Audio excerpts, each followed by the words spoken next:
tetap menjunjung tinggi nilai-nilai keislaman.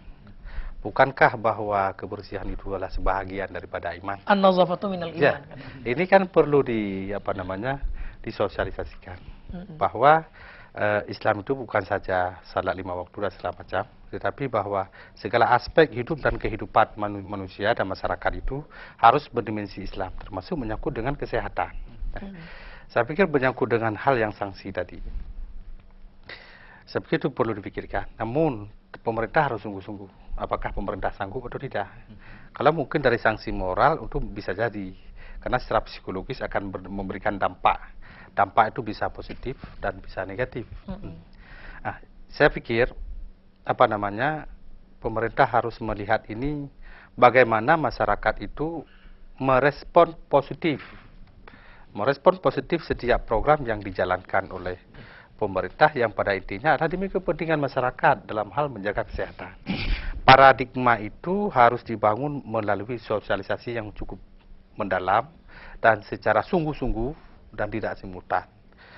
Harus terus-menerus pendekatan dengan masyarakat.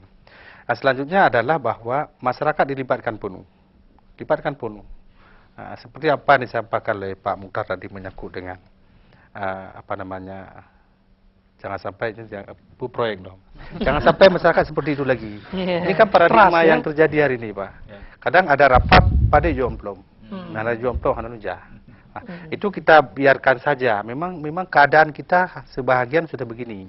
Jadi upaya kita itu dengan segala stakeholder itu harus dilibatkan begitu.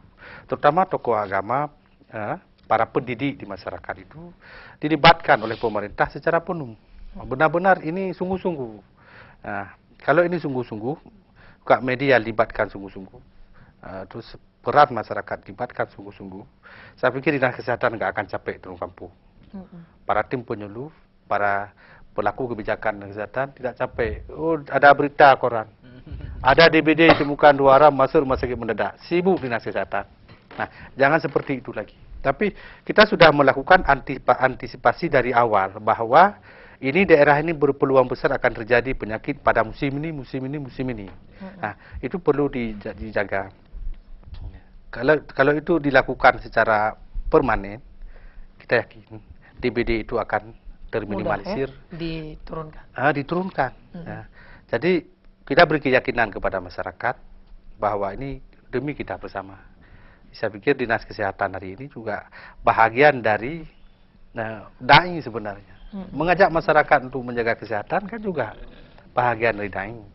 Jadi dai itu bukan saja orang yang di mimbar, tapi siapapun orang hari ini berpeluang untuk mengajak orang kepada kebaikan dan mencegah orang kepada kemungkaran, kerusakan, dia sudah berfungsi sebagai dai. Lebih utama lagi adalah dia mengajak di jalan Allah, begitu. Oke. Baik, kita berada di penghujung dialog, kata teman-teman tadi hanya 1,5 menit lagi. Pak Mukhtar, singkat saja, apa tantangan yang mungkin kita hadapi dalam rangka mengajak masyarakat lebih berperan dalam pencegahan DBD? Ya, seperti yang saya sampaikan di awal tadi, persoalan kesadaran dan pemahaman masyarakat, juga peran media di situ yang saya lihat. Karena harus berjalan sinergis dia antara stakeholder, media dan masyarakat. Kalau berjalan sendiri secara parsial begitu, itu nggak akan jalan semuanya. Saya pikir bukan hanya persoalan DBD, juga persoalan pembangunan dan keamanan segala macam. Baik, Pak Fatah, tantangan yang mungkin dihadapi oleh pemerintah untuk melibatkan masyarakat lebih intens lagi dalam proses pencegahan ini. Ya, tantangan bagi kita ya itu tadi, kenyataan memang kita sadari sekarang kan kalau kita ini memang adanya perubahan paradigma tadi itu ya. Nah, itu sulit sekali ya. Itu sulit, tapi kita tidak boleh putus asa. Itu mengubah perilaku memang butuh waktu. Jadi kita harus senantiasa ya menyampaikan, memberikan penyuluhan, pengertian kepada masyarakat bahwa mencegah itu lebih baik daripada mengobati. Dan mencegah itu lebih murah juga daripada mengobati, itu saja. Dan saya yakin teman-teman dai-dai muda di Skada siap membantu menjelaskan informasi ini. Baik, Pak Yusuf, Pak Mukhtar dan juga Pak Fatah, terima kasih atas kehadirannya di studio sore hari ini. Dan sekali kita harus akhiri dialog karena waktu sangat terbatas. Baik pemirsa TVRI dimanapun berada, demikianlah bincang-bincang kita mengenai persoalan peran serta masyarakat dalam untuk mencegah DBD sebagai bagian dari penanggulangan risiko bencana.